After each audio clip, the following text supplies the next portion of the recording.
Hi everyone, my name is Sarb, Johal, and welcome to the show. Today I'm discussing multiracial identity with Dr. Sarah Gaither from Duke University in the USA and how people with multiracial identities navigate their social worlds.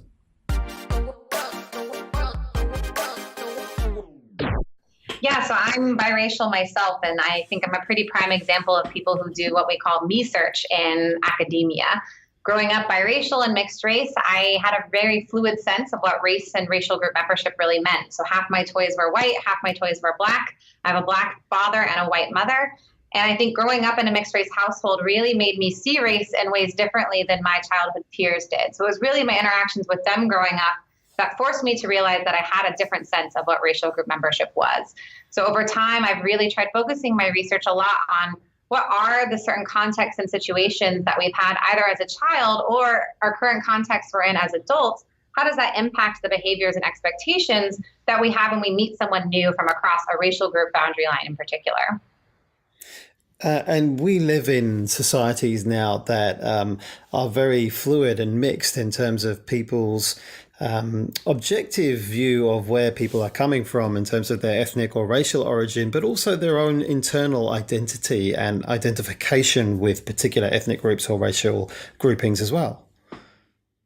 Yeah, right now, particularly in the United States, the biracial demographic or mixed race demographic is one of the fastest growing racial groups in history right now. And yet research as a whole has often ignored them as a racial category, mainly because when we recruit someone who's mixed race, we don't know to count them as a white person or a black person or an Asian person if they have parents from multiple racial or ethnic backgrounds. So I think it's an exciting time to be studying this, but also kind of an outdated question at the same time, and that we've been a very mixed race world for a very long time. And yet research to date has really focused on the singular aspect of identity. So we can only be one thing at one time. It's very easy for us to think about being a woman, but being a woman professor, for example, this dual identity is not as commonly thought of. And so my work, I'm really trying to push this discussion a new angle in that we all have multiple identities and multiple group memberships. And I use the biracial experience as one avenue to sort of highlight this notion and direction that I think research needs to go. Yeah, and we hear a lot of talk about this concept of intersectionality. And one of the things that I think that you're highlighting here in your paper is that actually one of the primary sources of discomfort and psychological conflict for people is when they are forced to choose one of their racial groups as an identity rather than perhaps being accepted or having self-identifying as having multiple identities. Right. Yeah. And this forced choice is what actually has been shown in a lot of mixed race research and even some bicultural research, too, that makes people feel very negatively about themselves. Right. No one wants to be put into a box that they don't identify with. And yet our society is really forcing us to only put ourselves into one box at a time. So we only think about race. We don't think about the intersections with race and gender or race and class, or race and income, for example. Our forms just aren't made that way. For example, recently in the job market, I was asked to actually rank my two racial backgrounds, being white and black, on which one was number one and which one was number two. And so you can imagine for someone who identifies equally with both of these identities, how could you actually be forced on a job application to rank one of your identities over the other? So I will leave that school unnamed, but there are still things happening even a year ago, at least in the United States, that are still asking us to rate our different racial identities for those of us who do fall into a multiracial identified background. You see, I'm quite shocked when you tell me that's still going on. And of course, I come across it too, where people are forcing you to rank or choose sides or somehow prioritize one of your identities. And I think that you've identified that as one of the major obstacles for people who identify with having a multiracial background and identity. Yeah, the multiracial group is actually showing higher rates of social exclusion and discrimination than any other racial or ethnic group around the world right now, actually. They're never white enough, black enough, Asian enough, Latino enough. Whatever their ethnicity or racial backgrounds may be, they really can't seem to find a home within one of those racial or ethnic groups. And what makes this even more complicated to study as a researcher is the biracial demographic as a whole also isn't a unified group. Not all biracial people necessarily see each other as one giant racial group either. And someone who's half Black versus someone who's half Asian, they're likely going to have very different life experiences compared to an entire group of Black individuals, for example. So it makes it, for me as a researcher, both exciting, but also difficult to capture that variability that really exists within the multiracial demographic. And of course, you've got things like income and social class and opportunities that may be available to people who come from perhaps those backgrounds of racial identities and groups that don't traditionally get those opportunities and have had obstacles put in their way through legislation or through other ways of limiting their opportunities. Right. Yeah, that's entirely true. And it's not just necessarily even income or access differences, but oftentimes it's what we call phenotypicality in social psychology research. So how minority you might look. If you look more Black versus more Asian, or if you can pass as white, that's also going to create additional opportunities for yourself, depending on what type of mixed race you are and how you look. So not only does that impact whether you're included or excluded from racial and ethnic groups, but it also can impact the types of job opportunities or romantic relationships, right? That we know people in our society tend to value lighter skin colors, right, across the world. There's this huge skin tone bias. And so there's that kind of difference that also is difficult to capture in biracial research, but a needed direction, I think, that research needs to be going. Mm. And I think one of the things that you talk about is these dehumanizing questions that can come from people who are living with these categories in which they are trying to put people in boxes, and they ask questions like, well, what are you? And I know I've experienced that myself. Even though I have a Punjabi Indian origin, I live in an area where perhaps it's not particularly common to see people like me, particularly because I have no hair, and a lot of Sikh people, including my father, when he could, he had uncut hair. So people do bring their own search for meaning, which then kind of really tramples over these people who have multiracial identities, their own self-view. Yeah. I mean, this what are you question, where are you from, this exotic kind of focus that the multiracial demographic, and I would argue even people like yourself, right, people who are monoracial or monoethnic, if you look racially ambiguous or you look hard to determine what racial group you may or may not belong to, that ambiguity causes confusion in people. We have this capacity and this innate built-in tendency to want to know what groups people belong to.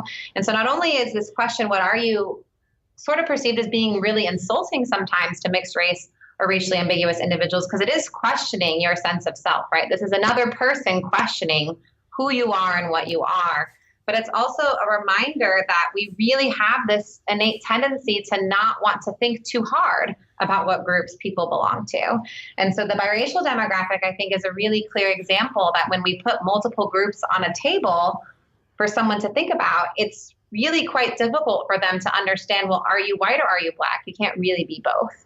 And that's the types of discussions and questioning a person's identity that has been shown in a lot of biracial research to lead to higher mental health issues, for example, higher substance abuse issues.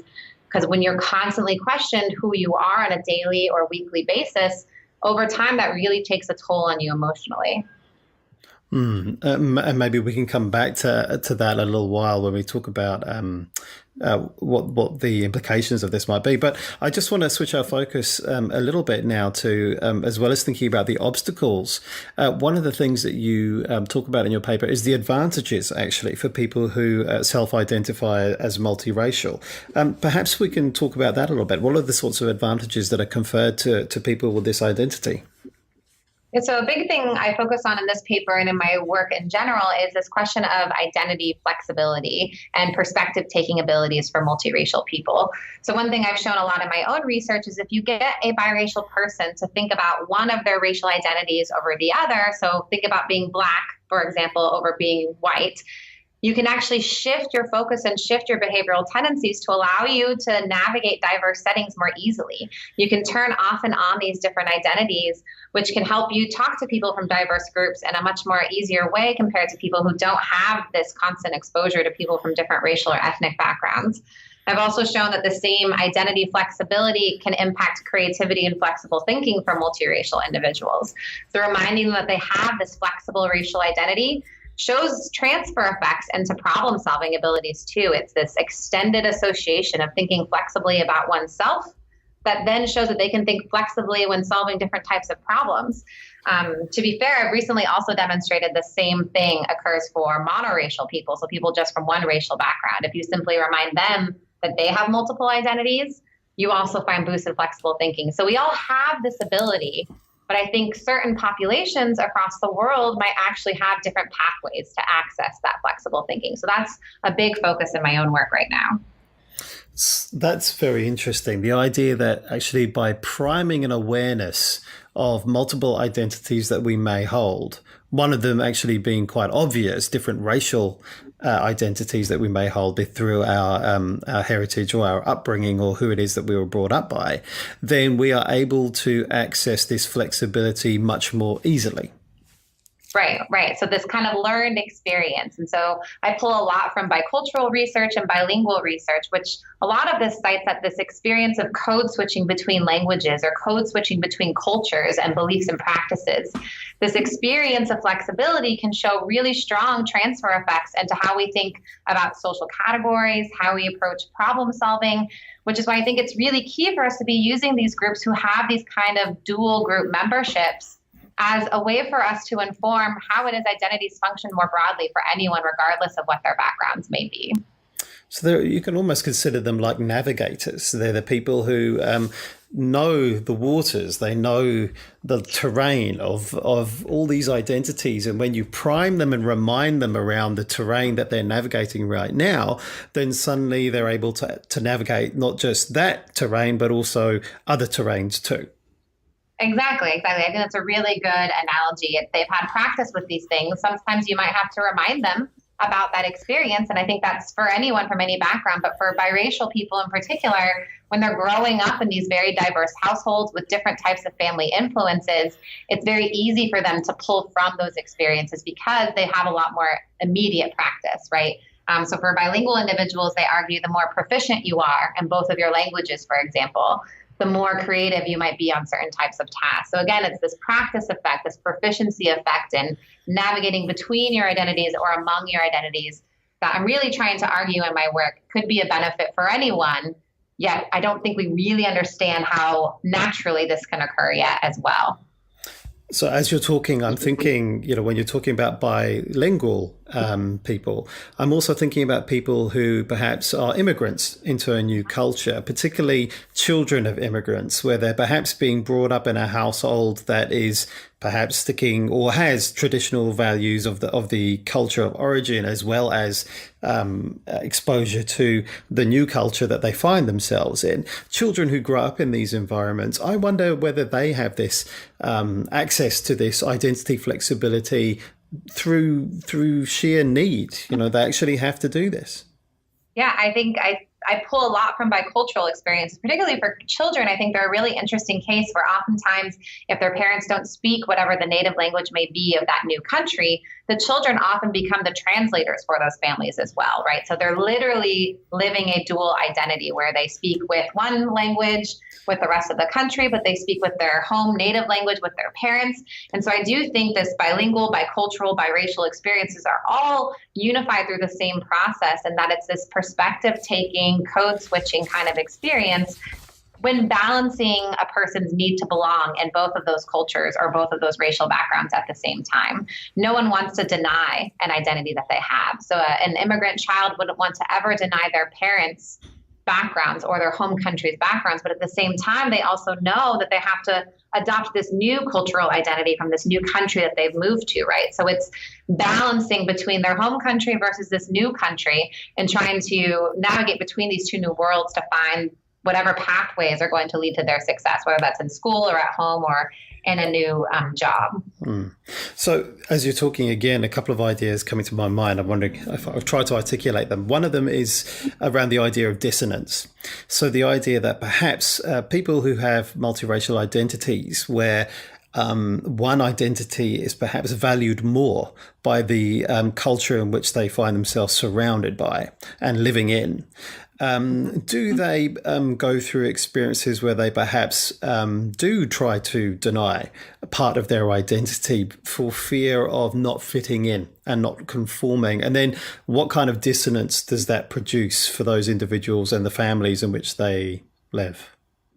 Yeah, so this was something else I highlighted a lot in this review paper, and that on average, research would argue that for multiracial people, at least, those who identify with both of their backgrounds or all of their backgrounds, they view them as this integrated kind of experience.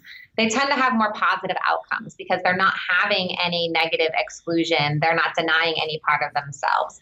That said, there are a lot of biracial people who really do choose to deny one of their racial or ethnic backgrounds. And that happens for a variety of reasons. It could be access to certain resources. It could be based on how they physically look and they don't feel they can claim one of those backgrounds. It could be the neighborhood that they live in that has different types of stigma against one of those groups versus the other. And the other reason we see some variability in identification is some multiracial people are just so sick of talking about racial group memberships and racial categories that they just deny all their identities and identify as a human being. And so you find that over time, people can get so tired of these discussions because race is a social construction in the first place, right? Why do we have to care so much about what racial boxes we're putting people into in the first place? And so you actually find there's a lot of variability just in the labels that the multiracial demographic chooses. And I think that's actually one big limitation to the work that I've done so far. Is most of the work I've published has really reflected experiences for strongly self-identified biracial individuals. So people who are responding to ads where I say, hey, are you biracial? Come do a study. I don't think my work necessarily captures the identity experiences for biracial individuals who maybe only identify with one of their racial backgrounds. And I think that's something that really hasn't been studied in addition to what we call dual minority biracial individuals. So people who are Black Asian or Black Latino, for example. If you aren't half white or aren't half majority status, whatever that may be in your respective country, what types of different experiences might you have if you can't claim that majority high power, high status group in society? And that's a new direction I'm trying to push my work in, because that's a group that I think has been completely forgotten in a lot of the discussions about biracial and bicultural experiences. I agree with you. I think that they are pretty invisible, and actually trying to understand their experiences would be an important step forward. I'm also, as you're talking, I have this concept of authenticity that's coming to mind, and I wonder about the experience of identity flexibility. I can see that would be really positive in some. And in lots of cases, particularly when it is associated with this creativity that seems to come with that as well, and being able to walk in several different worlds. But I also wonder about this idea of perhaps people wondering who they are, and experiencing almost like I seem to be many different selves, but I guess it speaks to this idea of integration that you've been talking about as well. Do we know much about that process of coming to terms with a multiracial identity? So we don't know a lot about it. There's been very few longitudinal studies looking at the development of these identities. What we do know is that across the lifespan, a multiracial person in particular tends to change drastically how they identify.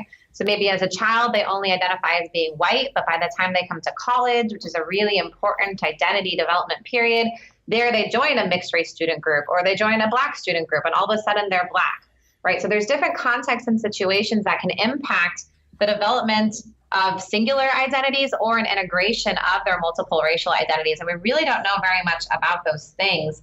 What we do know is that for people who do experience more exclusion or more conflict between their identities, so if you're forced to choose one of your identities more than the other, you're forced to deny one of your identities for whatever those reasons may be, those are the people who end up reporting lower levels of self-esteem, and they tend to be reporting things like identity crises, right? So you have an identity crisis about who you are if you're constantly questioning what your racial background is or what it's allowed to be based on your context. And so those are some of the negative outcomes stemming from a mixed race identity, is constantly questioning, well, can I be white here, or can I be Asian here?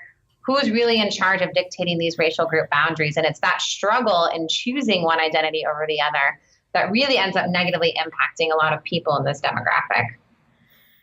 One of the other things I think that you mentioned that we don't know much about is we have an assumption here, perhaps, that this experience of multiracial identity is the same for men and women, and we don't know much about the gender differences here.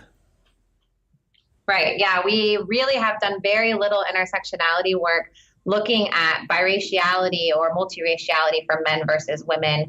We know from some other research that race is a very gendered concept, though, particularly in the United States. If I were to ask the average person to think of a Black individual, they would think of a Black man, not a Black woman. And if I ask the same person in the United States to think about an Asian person, they would naturally think of an Asian female and not an Asian male. Same thing for white person. That's a white man, not a white female. And so we have these accepted associations between race and gender, which I think should directly impact the experiences a biracial person would have, whether they're male or female, and whether they're what we call congruent with these kinds of gender and race expectations for the different stereotypes we have. And I guess that also would be affected by their, as you say, phenotypicality, as do they have features associated with being a Black man if they are a Black man, or if they're a Black woman? How does that map onto what an archetypal woman should look like in that particular culture? Right, yeah. And there's certain features we associate with certain racial and ethnic groups too that oftentimes are, again, linked to gender. So skin tone, we often accept people within the Black or African American demographic to be darker in skin tone, but on average, Black women tend to be a little lighter in skin tone, right? So these other skin tone factors that can also equate to certain stereotypes learned in our various societies that intersect with race and gender. And I think we've only begun to scratch the surface on those things for the multiracial demographic. You know, when I came across your work, Sarah, I was really struck by how little we knew really about this, and I was struck by the need to know more, given that this is a growing proportion of our populations in the countries in which we live, particularly where psychology is studied in depth. So, who do you think should care about this? What's the point of this research? Where do you see it being used? I think everyone should care about it. Obviously, that's very self-obsessive with myself, right, as a biracial person. But I think this is not only a chance to study group membership and identity from an entirely new angle, and we all have identities and group memberships. This is a really rare opportunity for us to see how malleable group memberships are, how meaningful they are. We can push our discussions about the meanings of race and ethnicity in new directions by having these discussions surrounding what it means to even be a member of these different racial and ethnic groups in the first place. I think from a health standpoint, the fact that my behavioral research is already showing very tangible differences for biracial versus monoracial individuals. So we see learning preference differences for young children, for example. We see face perception differences for biracial versus monoracial adults. You see these very clear behavioral differences between biracials and monoracials. It just makes me assume there must be other educational differences and health differences that we don't know about yet. There are a lot of health disparities based on race and ethnic background, and yet I've been a participant in some recent studies and they didn't know how to categorize my data. They simply said, well, I need to know if your bones are white people bones or Black people bones. I don't know where to put your data for an osteoporosis study for women. And so the fact that I've been asked that within the past few years really was very telling to me that we have no idea even what the health outcomes are for these populations. So I'm not a medical researcher in any way, but I think if I'm already showing behavioral differences, that means there's probably other differences between biracial and monoracial identified individuals across our societies as well. Because the assumption is that actually they're just like everybody else. But what you're saying here is that actually it is an assumption. I think it is a huge assumption. I have been recently involved with some mixed race bone marrow campaigns. And what we know, at least from a bone marrow matching perspective, is that if you are a mixed race person, it is extremely difficult. You pretty much have the lowest chance of finding a good enough match for a bone marrow match in medical research. And this is something that's just been discovered recently. And yet we've had mixed race and mixed heritage people existing for centuries. And now we're only learning that our genetic makeup is much harder to match from a medical standpoint. And so there's a huge push right now in trying to get more racial and ethnic minorities registered in bone marrow research in particular mixed race individuals, because we know that they actually aren't going to have the same options for those types of treatments alone. And that's just one of the few medical differences that I know of right now. Mm. So where next for you, Sarah? What are you working on in this research line at the moment and in the future? Right now, I'm actually trying to use this rising group as a way to study how stereotypes even form in the first place. So right now, if I were to ask you, what's the stereotype of a biracial person? People have given me really mixed responses. The typical response tends to be, oh, they're attractive, they're beautiful, they're exotic. But that's pretty much the only stereotypes that people have told me so far today. So I'm really interested in using this growing group that people are talking about in media, we're seeing on television, this rising demographic, to see how much contact is needed with people of different biracial backgrounds before stereotypes are actually formed. So how does this actually happen in our society? So I'm really interested in trying to use this as a novel opportunity to see, do we have an additive effect, right? If you're a biracial Black-white person, are you only going to have Black stereotypes, or will you have a combination of Black and white stereotypes, for example? So that's something I'm really interested in doing right now. And I'm also interested in this question of racial ambiguity for mixed race individuals. So if you're interacting with someone and you can't tell what race they are, how does that impact your behavior with them in an actual social setting? And if I disclose my racial identity to you, how does that change your behavior as someone interacting with me, right? So I'm very interested in the social behavioral consequences from when a biracial person chooses to disclose that identity. How does that change people's behaviors, or even things such as jail sentence time or job hiring or romantic partner selection? How does just this simple racial label switch for a racially mixed person impact these types of downstream consequences? So that's a few different directions we're trying to go in the lab right now. That's fantastic, Sarah. It sounds like really exciting work that you're interested in. And there's a lot to be done here, given that we don't really understand how people come to these judgments. Absolutely, as you say. Yes, hopefully it's good job security for me in lots of ways. I think the other thing I'm really interested in, I guess, to get back to some of your previous points, is this continued comparison between bicultural and biracial individuals. So both of them have their identities denied in different ways. You're denied your American identity, for example, if you're considered an immigrant. But is that the same type of identity denial experience as someone who has their racial identity denied? And so that's another current project we're doing right now at Duke, and trying to look at the health outcomes, so the stress-related outcomes through cortisol. Actually, we're collecting saliva from these participants to see how these identity experiences are either similar for bicultural versus biracial populations or distinct from each other. And I think it's those types of discussions we need to be having to really understand the role identity denial and social exclusion plays for different types of groups. Do you have any other points that you wanted to put across that we haven't covered? Nope, just my general public service announcement and telling any researcher out there to start including more boxes on your respective forms, because I think there's a lot of exciting new directions we can take our work, and it's time for us to get past this singular way of thinking about our group membership. Hey, thanks very much for watching today. If you've enjoyed this show, please make sure you subscribe to make sure you don't miss out on any more. Until then, see you again another time. Bye now.